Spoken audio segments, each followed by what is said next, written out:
Mesdames et messieurs, bien chers téléspectateurs, bienvenue à tous. Et nous vous disons merci d'être branchés nombreux sur la RTNC pour suivre votre émission Franc-Parler Magazine. Franc-Parler Magazine, nous recevons sur ces plateaux nos invités des marques. Nos invités des marques, il s'agit bien de Kabasele Wampanga à ma gauche. Kabasele Wampanga est cadre de l'UDPS. L'UDPS, c'est l'Union pour la démocratie et le progrès social.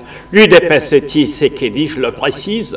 Toujours à ma gauche, nous avons le révérend pasteur, l'homme de Dieu, Amos Ngeleka. À ma droite, nous avons Muki Mukuna, qui est aussi cadre de l'UDPS. Il est le président de la cellule de l'UDPS Limité. Et puis, là, au fond, nous avons le révérend pasteur Potoi, que vous connaissez très bien.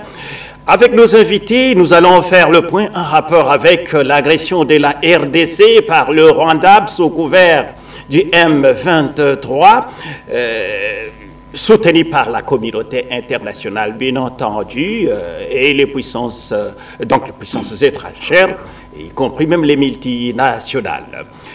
Nous allons parler aussi de la santé de l'UDPS, l'Union pour la démocratie et les progrès social, UDPS Tshisekedi, et nous allons chuter par le dossier communément appelé site Sokopao, qui fait couler beaucoup d'encre et des salives. À tout seigneur, tout honneur, dit-on. Bonjour, nos invités. Bonjour. Merci d'être venus et surtout d'avoir répondu positivement à notre invitation. Entrons dans la matière. D'abord, en rapport avec l'agression dont est l'objet ou fait l'objet la RDC de la part du Rwanda sous couvert du M23. Le président de la République, Félix-Antoine Tshisekedi Tshilombo, a lancé un appel à la mobilisation générale pour défendre l'intégrité territoriale. Et cet appel a été largement suivi. Quelle est votre réaction par rapport à cet appel du chef de l'État?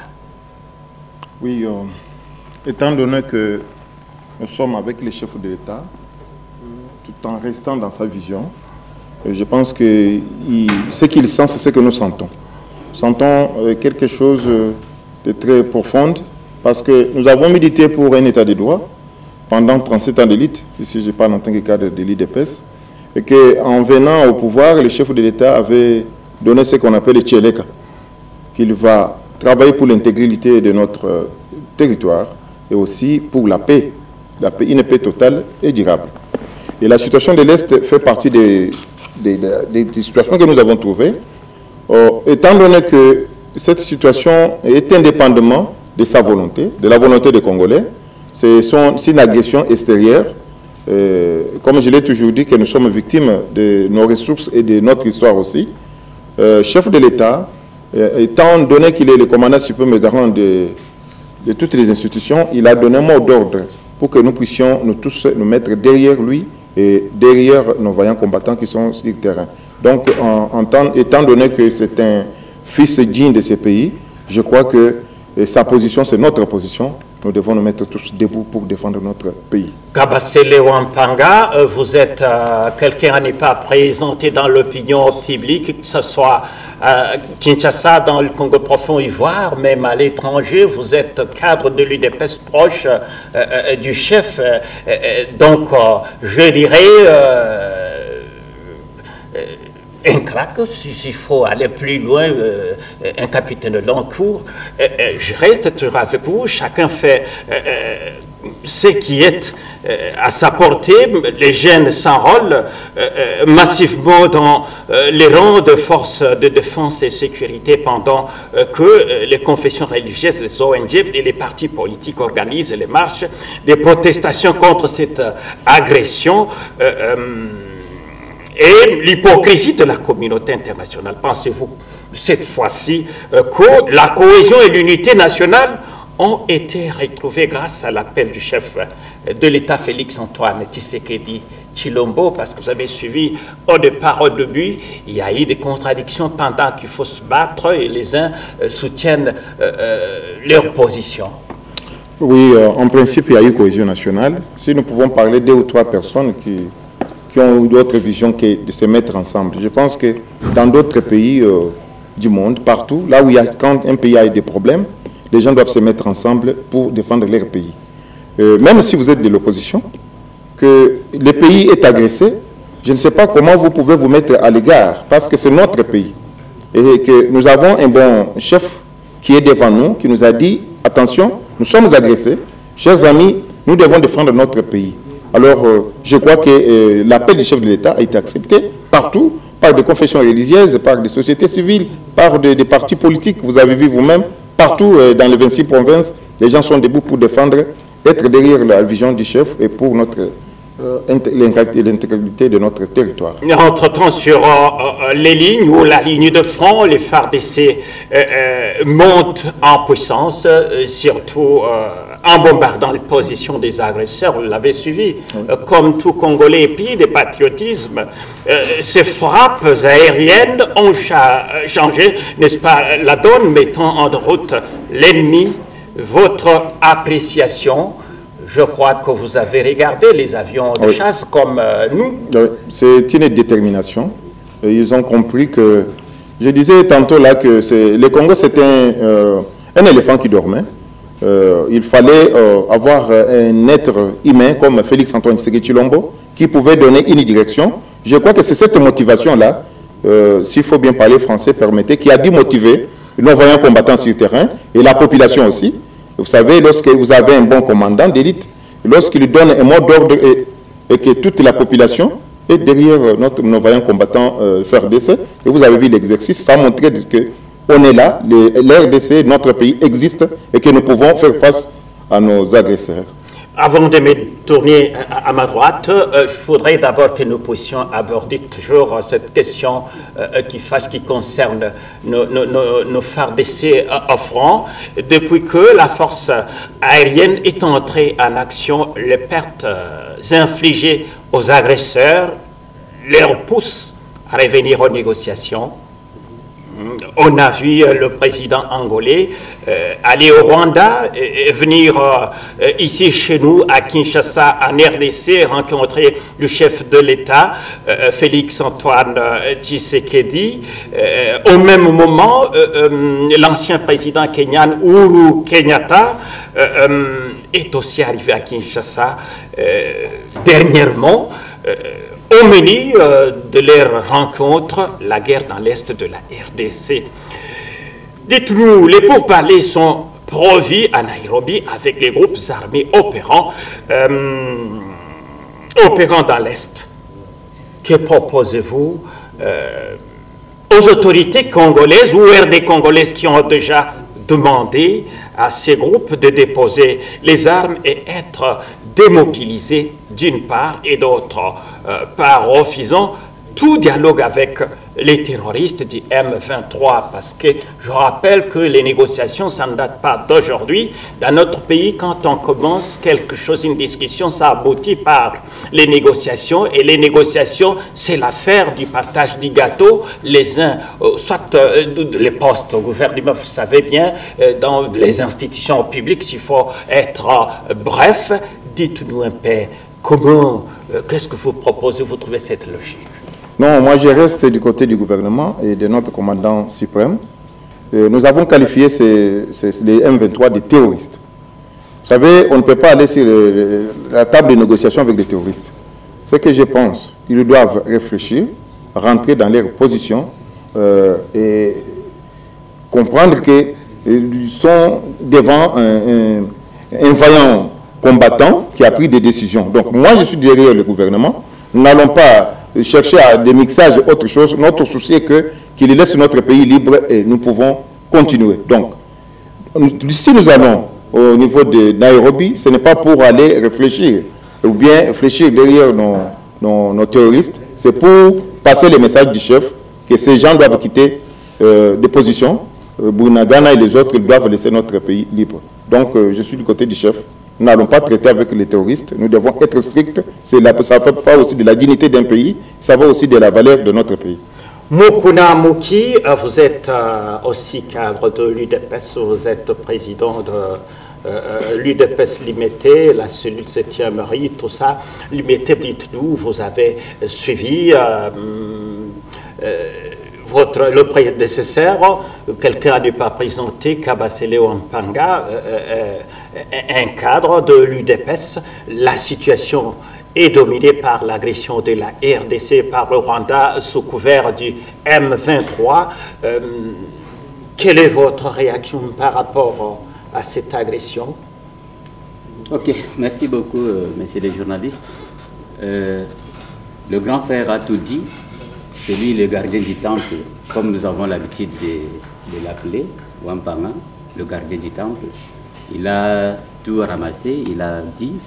Moi aussi, je dois ajouter, en tant que cadre du parti, par rapport à l'est du pays, tout ce qui se passe là-bas, nous avons vu que c'est pour la richesse de notre pays que Kagame veut s'accaparer. Donc, nous, on ne peut pas laisser que Kagame vienne nous voler dans notre pays, qu'il vienne voler nos minéraux. C'est à cause de nos minéraux que Kagame profite ici en RDC. Ni t'étais les minéraux, qu'est-ce que Kagame pouvait faire dans notre pays? Donc, nous encourageons le FARDC à aller de l'avant. Et nous avons vu que le FARDC continue toujours à faire leur travail. Ils ne font qu'aller de victoire en victoire. Et nous, la population congolaise tout entière, ainsi que la jeunesse, nous sommes derrière le FARDC pour les encourager, afin de récupérer notre territoire. Je vous garde encore pour la suite de notre émission. Je reviens au gardien du temple, Kabasele Wampanga. L'Assemblée nationale a voté dernièrement une résolution interdisant toute intégration des éléments issus des groupes rebelles au sein des forces de défense et sécurité au moyen de brassage ou mixage. Qu'est-ce que vous préconisez? Faudrait-il, parce que nous parlons des négociations, nous le savons, nous irons là-bas, ils ont occupé Bunagana, nos FARDC tentent de les déloger, et aujourd'hui, la communauté internationale crie, il faut arrêter, on se le fait, entre-temps, on se tourne à la table des négociations. Qui dit négociation, nous le savons, très bien, c'est discuter pour que chacun trouve sa part. Est-ce que vous êtes d'accord d'avis et vous faites confiance à ces négociations? Je rappelle que le chef de l'État, Félix-Antoine Tshisekedi, était clair, il se dit, s'est prononcé ouvertement, clairement, que pas question d'intégrer, je ne sais pas, ou soit de discuter avec les groupes armés. Vous êtes gardien du temps. Oui, je viens de dire, nous sommes dans la vision du chef. Vous venez de parler de l'Assemblée nationale. Je ne peux pas aller en dehors de ce qu'ils ont pris comme décision. C'est pour l'intérêt général de notre nation. Nous n'allons pas passer au mixage ou brassage de ces terroristes. Nous sommes clairs, ils doivent accepter notre position, et c'est cette position que nous sommes en train de défendre. Nous n'allons pas changer les choses parce qu'on ne peut pas continuer à humilier notre pays. Nous avons accepté pour les relations de bon voisinage avec nos amis. Et quand nous avons pris le pouvoir, le chef a montré sa bonne volonté. Il a tendu la main à tous nos voisins pour montrer que nous venons de quelque part. Nous venons d'une école, c'est l'école de Tien Tshisekedi Moulouma. On nous a appris des valeurs. Comment traiter avec un voisin, comment traiter avec nos partenaires. Alors, ils n'ont pas voulu accepter nos bonnes volontés, la bonne volonté du chef ou du commandant suprême, et ils n'ont pas accepté. Comme maintenant c'est l'Assemblée qui a pris des décisions, écoutez, nous devons aller dans cette direction-là. Moi, je ne peux qu'encourager ça, parce qu'on doit respecter notre pays. On ne peut pas continuer à être humilié par des gens qui pensent qu'ils vont venir prendre nos richesses comme ça, ou vont venir nous prendre. Non. Nous devons rester dans les lignes de droite du chef. Dans son discours, son adresse à la nation, le président Tshisekedi a dénoncé le fait que l'option diplomatie qui était la sienne a été considérée comme une faiblesse par le Rwanda qui nous agresse. ou qui nous a agressés, ou qui nous agresse toujours, bien entendu, doit-on privilégier l'option militaire dans ce cas? Comment vous... Nous allons avec le D. Si le chef a dit qu'on a pu utiliser l'option diplomatique, parce qu'il est de la diplomatie avancée, vous voyez comment il traite, il a fait des voyages, mais lorsque d'un côté nous sommes en train de parler avec nos amis, de l'autre côté, qui veut la paix prépare la guerre. Hein. Le chef est clair. Nous n'allons pas toujours continuer à être humiliés par des gens qui pensent qu'un grand pays comme le nôtre, non, la position du chef est claire. Nous pouvons aller, parce que vous avez vu le président kenyan, angolais venir ici, c'est la diplomatie. Mais de l'autre côté, nos vaillants combattants sont sur le terrain pour montrer que qui veut la paix, prépare la guerre. Mais curieusement, dès qu'on a commencé à bombarder, les positions du M23, plusieurs langues se sont déliées pour réclamer la poursuite de la médiation. Est-ce une façon de gagner du temps pour freiner l'élan des FARDC au front? Oui, en principe, ils ont l'air, ce sont des manies. Vous savez, la guerre ici, c'est une guerre aussi médiatique. Vous comprenez? Ce qui se passe sur le terrain, ce n'est pas ce que... C'est autre chose. Et je vous informe que nous avons des vaillants combattants. Des gens qui ont le dévouement, qui ont accepté de prêter les serments sous les drapeaux, qui ont accepté de... C'est notre pays, c'est tout ce que nous avons pour les défendre. Sur le terrain, ils sont en train de connaître l'échec, mais dans les médias, c'est autre chose. J'ai toujours dit aux gens que les problèmes des cybercriminels, nous devons y travailler. Je crois qu'il faut qu'il y ait aussi des lois sur ça pour qu'on puisse un peu stopper. Parce qu'on peut détruire aujourd'hui un pays à travers les cybercriminels. Donc, sur le terrain, nos vaillants combattants sont en train de faire un travail de qualité, mais de l'autre côté, c'est comme si on ne fait rien. Mais je ne pense pas que nous allons fléchir derrière leur dire ou bien derrière manie qu'ils utilisent. Et l'embargo pèse sur la RDC. Le vice-premier ministre, ministre en charge des Affaires étrangères, Christophe Lutundula, l'a fait savoir dernièrement qu'un transporteur a refusé d'amener en RDC les armes et munitions que notre gouvernement a achetées, évoquant cet embargo. Or, l'ONU disait que l'embargo concernait les groupes armés, n'est-ce pas là une complicité qui ne dit pas son nom? Et je voudrais aller plus loin. Poutine, vous l'avez suivi, il a dit que moi je n'ai pas vendu les armes au gouvernement congolais, mais ce sont les armes achetées par le maréchal Mobutu, et aujourd'hui la conscience me travaille. Ce que je fais, je ne fais que restituer. Dites-nous un peu. Oui, moi j'ai toujours dit la vérité s'appelle Dieu. Comme je viens, d'habitude, comme vous savez que je suis le gardien du temple, je suis placé pour dire rien que la vérité. Parce que quelque part j'ai toujours dit, les pouvoirs que nous avons ici, c'est un pouvoir de martyrs. Il y a eu des gens qui sont tombés pour les innocents, pour que nous ayons un état de droit. Et lorsque nous parlons d'état de droit, ce sont des lois qui doivent nous régir. En principe, nous ne sommes pas sous l'embargo. Mais lorsque les histoires arrivent et les transporteurs, on commence à l'inquiéter, c'est-à-dire que quelque part, il y a complicité. Alors, nous n'allons pas accepter. On a continué à utiliser la voie diplomatique pour montrer que, écoutez, ça nous arrive, nous sommes agressés. Nous, on nous agresse. Les agresseurs ont des armes sophistiquées comme l'ONU aurait dit. Alors, nous avons nos armes pour nous défendre. Vous dites que non, vous êtes sous l'embargo. Vous voulez qu'on puisse nous exterminer, ou bien qu'on vienne prendre nos terres, ou bien qu'on puisse prendre notre territoire. Là, nous n'allons pas accepter. C'est ainsi que je voulais dire ici que nous devons tous, toute la population congolaise, se mettre debout derrière le commandant suprême pour rester dans sa position, afin qu'on nous respecte quand même. C'est notre pays. Nous ne pouvons pas ici, parce que vous savez, j'étais dans l'école de Tiens Tshisekedi Mulumba. Il disait qu'il faut lutter toujours pour votre dignité et votre liberté. Nous devons continuer à défendre l'intégrité de notre territoire pour notre valeur, pour des valeurs qui nous a transmis, qui est la personnalité et la liberté et la dignité. Et comment expliquez-vous le fait que le secrétaire général de l'ONU, Antonio Guterres, puisse déclarer tout haut et fort que le M23 disposait des armes sophistiquées que la MONUSCO et ne pouvant pas faire face, n'est-ce pas, aux agresseurs? Non, mais nous sommes en train de regarder ça sur le terrain. Aujourd'hui, ils ont fui, nous n'avons pas vu ces armes. Qu'est-ce qui avait poussé le secrétaire national des Nations Unies, si je m'excuse, le secrétaire général des Nations Unies, de dire cela? quelque part, nous voyons qu'il y a Il y a un bruit sur roche. Oui, en principe. Une complicité Même un bébé ne peut pas accepter ça. Nous sommes arrivés sur le terrain, nous voyons en vie. Et quelles sont les armes qu'ils avaient? On a fait monter les avions dans quelques heures, c'était des débandades.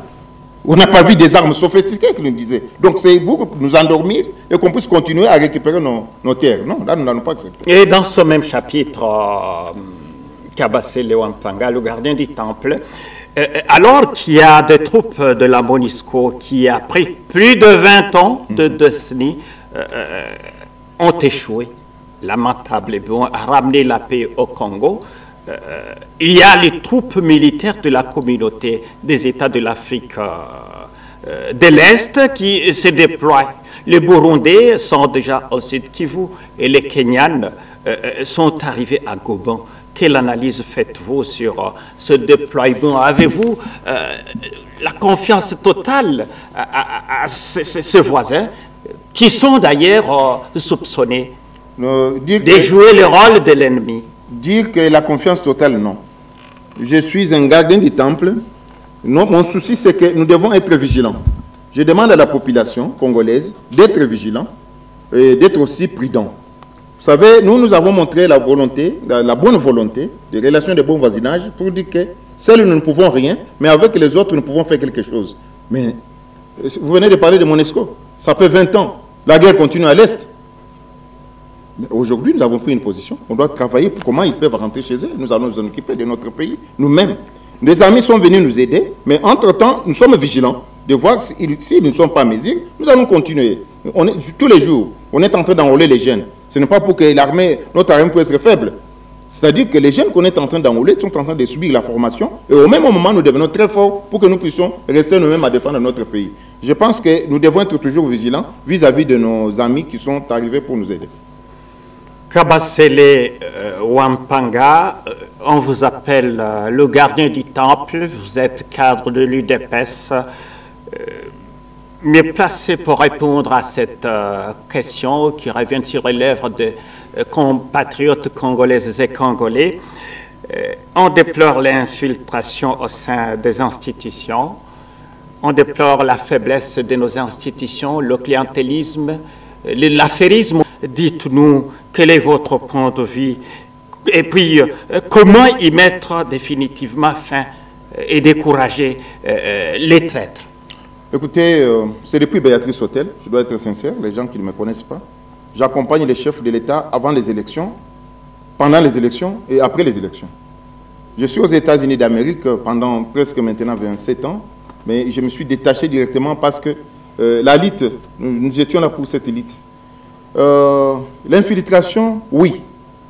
Mais gare aux infiltrés, parce que maintenant, comme je vous ai dit que l'esprit de Tshisekedi me disait, les esprits ne meurent pas et ne mentent pas. La vérité s'appelle Dieu. Nous devons nous regarder en face pour dire que si vous êtes amis de ce pays, vous êtes Congolais, vous devez défendre le Congo. Et si vous êtes venus pour travailler au traîtrisme et travailler pour la destruction de notre nation, alors là, vous n'êtes pas Congolais. Si vous vous sentez Congolais, vous devez défendre notre pays. L'infiltration, comme vous le dites, moi je ne saurais pas parler des infiltrés, j'aurais parlé des traîtres. Vous comprenez? Les gens qui nous ont vus pendant 37 ans d'élite chercher un état de droit. Aujourd'hui, nous avons un état de droit où les lois doivent être au-dessus de tout le monde, où nous devons parler de notre liberté dans ce sens-là, comme Tshisekedi Moumou le disait. Ce n'est pas normal de voir les gens à côté du chef, non pas seulement pour l'aider, mais pour détruire ce travail que nous avons fait après 37 ans d'élite. Il est anormal d'accepter des choses comme ça. Et je suis en train de, en tant que gardien du temple, je suis en train de faire ce travail jours et nuits pour dire qu'ici, ça ne marche pas. Le Messie en question n'est pas venu pour nous aider, il est venu pour détruire. C'est pourquoi j'ai toujours dit que chacun doit être l'œil et l'oreille du chef. Nous devons aider notre chef. S'il est de bon cœur, je le connais, je suis avec lui dans cet amour que j'appelle l'amour propre et vrai. Je ne suis pas à côté du chef pour quelque chose. Parce qu'il a manifesté l'amour propre pour moi. Moi aussi, j'ai manifesté l'amour propre. Parce que nous venons de quelque part.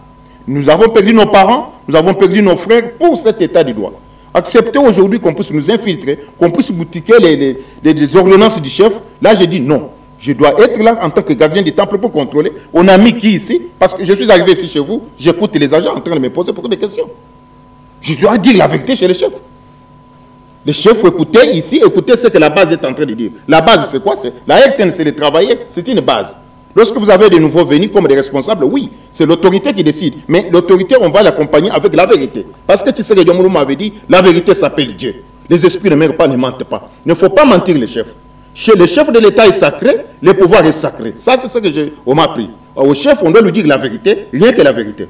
Vous comprenez? Je suis en train de faire l'effort pour dire aux amis qu'en tant que gardien du temple, je vais protéger cet acquis que Tshisekedi nous a laissé. Nous ne pouvons pas accepter que des anti-valeurs puissent pénétrer les combats. Alors, c'est-à-dire, ceux qui font ces choses, ils sont en train de trahir les combats. Trahir les combats, c'est que Tshisekedi, là où il est, il nous observe et il nous regarde. Quand ce qu'il m'a dit, les esprits ne meurent pas, ne mentent pas. Tshisekedi n'est pas mort. Nous devons protéger les acquis qu'il nous a laissés. Tout à fait, nous allons boucler ce chapitre par cette prophétie. Il y a une prophétie, je viens de le dire, selon laquelle 4 présidents africains coalisent pour faire du mal au président Tshisekedi et que Dieu Tout-Puissant s'est dit être au contrôle de toutes choses et protéger son fils Tshisekedi. Croyez-vous en la prophétie? Je crois à la prophétie. Je viens d'une école, je vous ai dit que je viens d'une école. C'est l'école de Tshisekedi Wamulumba. Nous avons une doctrine qu'on appelle Tshisekedisme. Ce sont des valeurs, il nous a appris des valeurs. Mais dans ce processus-là, il nous a dit qu'il y a aussi un monde qu'on appelle le monde des métaphysiques. Dans le monde des métaphysiques, c'est dans le monde de l'esprit. Je crois que dans la Bible, on nous dit « Les bons adorateurs m'adoreront en esprit et en vérité ». Nous croyons nous tous que Dieu est esprit et que la vérité aussi est Dieu. Alors, ce pouvoir, ce n'est pas un pouvoir qu'on a ramassé dans la rue. Non. Ce pouvoir, c'est un pouvoir des martyrs. C'est un pouvoir de la prophétie. C'était pendant ces temps, il devait y avoir un monsieur, un gardien du temple, des lits d'épaisse, qui devait sortir pour défendre cette nation pendant ces temps difficiles. Alors, les chefs de l'État, ce n'est pas même ceux qui le gardent, parce que vous avez vu, l'autre sont allés en prison. C'est Dieu et les morts, les martyrs de lits d'épaisse, les esprits qui les protègent, qui les protégeront toujours parce qu'on a besoin de lui. Mais en prison, quelques jours après, ils sont sortis. La liberté provisoire, c'est comme si la liberté provisoire était réservée à ceux qui font du mal, ceux qui détournent. Le fait d'être aux côtés du chef, ils se croient intouchables.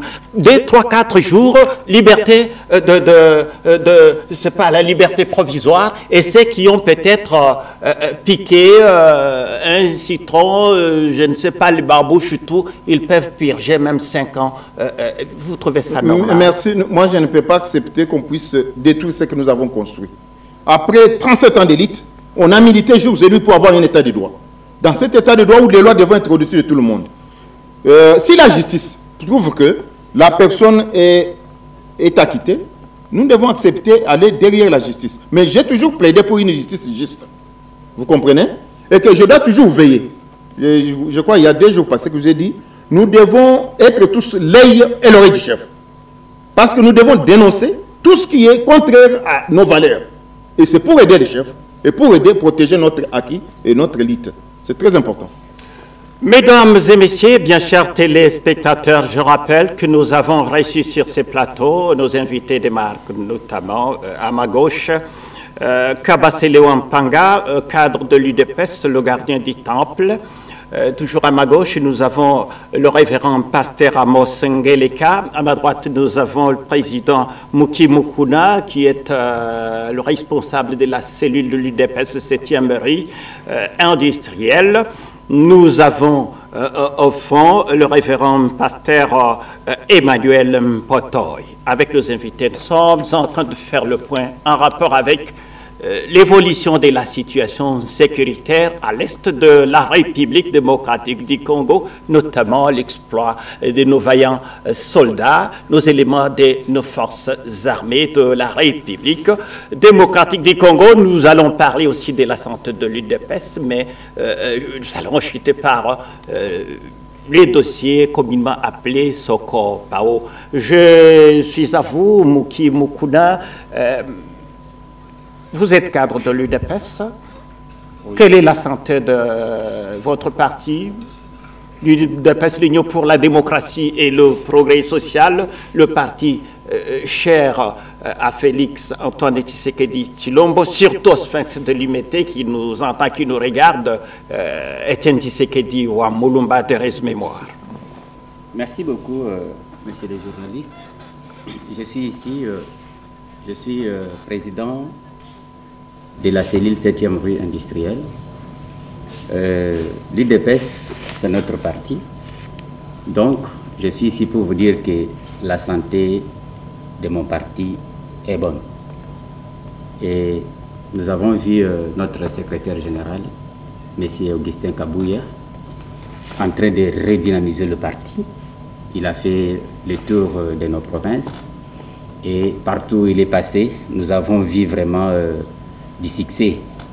Donc, l'UDPS, au moment où je vous parle, est en bonne santé. Et je suis là pour vous dire que il y a beaucoup de gens qui n'arrivent pas à bien lire le statut de notre parti. Nous avons l'article 24 de notre statut qui stipule ceci. Le secrétaire général du parti centralise toutes les activités de gestion courante du parti, à ce titre. 1. Applique les décisions, les recommandations et les résolutions du Congrès. 2. Le secrétaire général examine les avis et les propositions de la Convention démocratique du parti et les cas échéants aussi leur mise en œuvre. 3. Le secrétaire général organise l'administration générale du parti et assure la gestion du fichier des ressources humaines du parti. 4. Le secrétaire général délibère et statue sur toutes les questions de gestion courante du parti en se conformant aux dispositions statutaires et réglementaires et aux décisions et résolutions du Congrès. 5. Il transmet à chaque organe exécutif de base les décisions, les directives et instructions de la présidence du parti. 6. Le secrétaire général dépose au bureau de la Convention démocratique du parti, au plus tard le 1er octobre de chaque année, les rapports d'activité et les projets de budget du parti pour l'exercice. Et ça, c'est le statut, bien entendu. Nous venons de consommer 35 minutes, il nous reste une dizaine, et nous allons chuter par le dossier Soko Pao rapidement, mais le secrétaire général venait d'être destitué, et hier, il y a eu les échauffourées à limiter. Vous confirmez que la santé du parti se porte bien? Ok, pour vous dire que ce qui s'est passé hier à Limité, il y a des gens qui n'arrivent pas à comprendre. Il y a le vieux Wakwenda qui a été déjà déchu par la Convention démocratique du parti, le CDP. Le CDP, c'est un organe de concertation et non un organe de décision. Les prises de décision ne doivent pas provenir de là. Donc, au moment où je vous parle, le vieux Wakwenda n'est pas président des CDP, il a été déchu, donc il n'a pas le pouvoir de destituer le secrétaire général. Très bien, il n'a pas le pouvoir de destituer le secrétaire général, donc la santé du parti, l'UDPS, Tshisekedi est bonne. Rapidement, tour de table, et puis c'est Kabasele, le gardien du temple. Rebondissons sur le dossier communément Soko Pao, en vos avis, au fourré, au moulin, vous êtes parti partout. On vous a trouvé, c'est pas dire poids lourd. Expliquez-nous, qu'est-ce qui a justifié votre présence? Merci pour la question, mais parce que vous venez de parler de l'IDPS, tout à fait. Que je suis les gars. 2-3 minutes, puis nous allons. Je voulais aussi conclure que la santé du parti Bijou, IDPS, l'IDPS est en bonne santé. Parce que nous sommes, en tant que gardiens du temple, on est en train de protéger nos acquis. Nous avons des statuts qui existent. Ce qui se passe, ce qui s'est passé hier avec Papa Okwenda n'a ni qualité, ni mandat décider de destituer le secrétaire général du parti. Ce sont des théâtres et il y a une main noire derrière ça. Nous devons arriver à mettre fin à cela parce que nous avons un secrétaire général qui a, on va vous lire les attributions du secrétaire général et de comment nous sommes en train d'évoluer. On ne peut pas chercher à interpréter très mal nos statuts et nous sommes là en tant que gardiens du temple. Donc l'IDPS va très bien, nous sommes dans le cadre de la redynamisation du parti. Le secrétaire général est en train de faire un travail, moi je suis son conseiller, je suis là pour toujours regarder